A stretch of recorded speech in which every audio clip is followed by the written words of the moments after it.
दोस्तों, क्या आपने कभी सोचा है कि आज के जमाने में एक ही पति को खुश रखना बहुत मुश्किल काम है।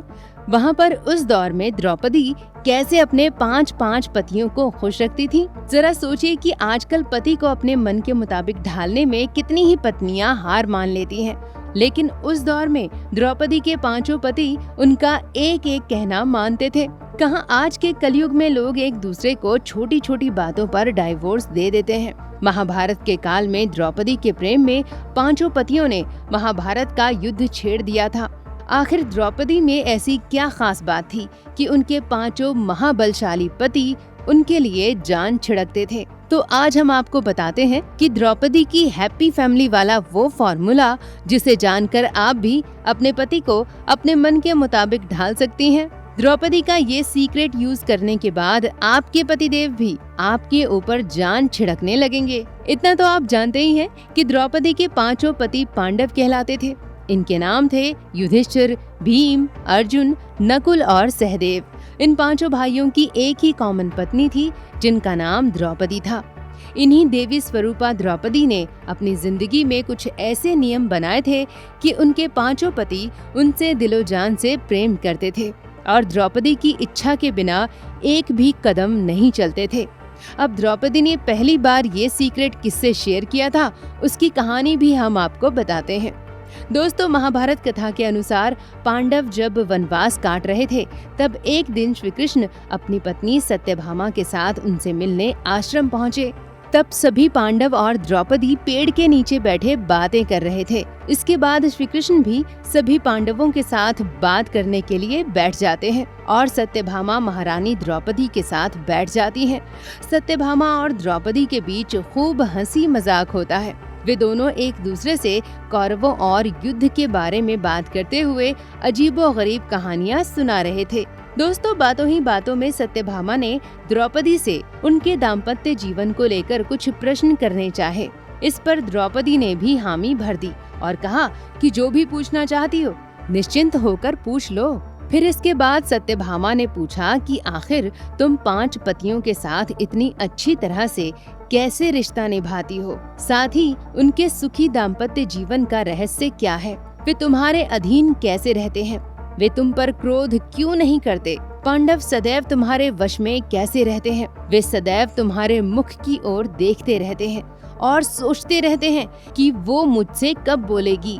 इसके लिए क्या तुम कोई व्रत, तप, मंत्र, स्नान, औषधि, विद्या शक्ति, जड़ी बूटी या जप कर रही हो?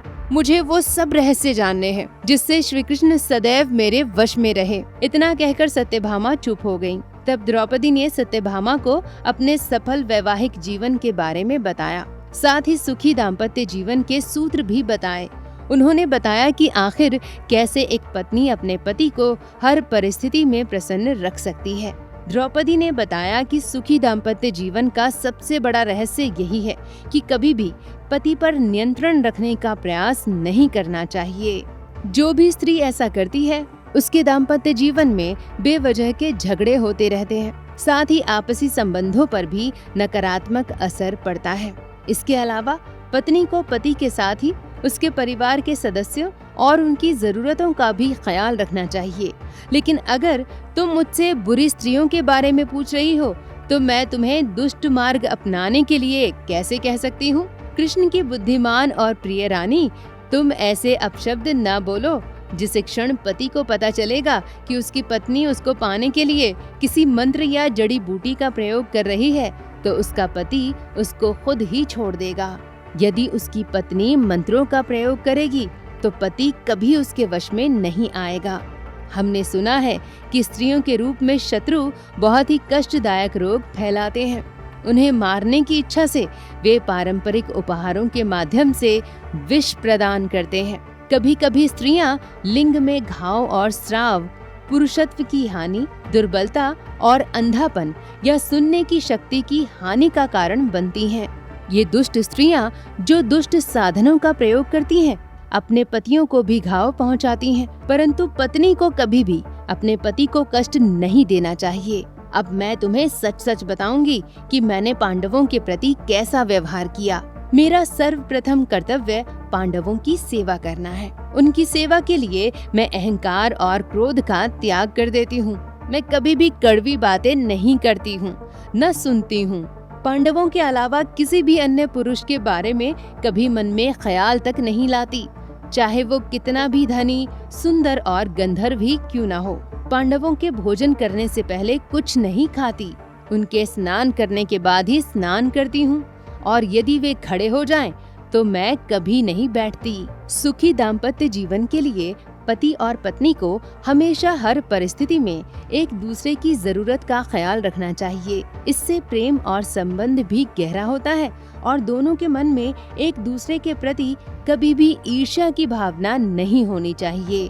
संबंध को हमेशा ही अहंकार से परे रखना चाहिए। इसके अलावा पति पत्नी के बीच कभी विवाद हो भी जाए तो उन्हें इसकी चर्चा बाहरी व्यक्तियों से नहीं करनी चाहिए। मैं हमेशा अच्छा भोजन बनाकर पांडवों को समय पर परोसती हूँ। आलस को कभी भी अपने आसपास भी नहीं भटकने देती।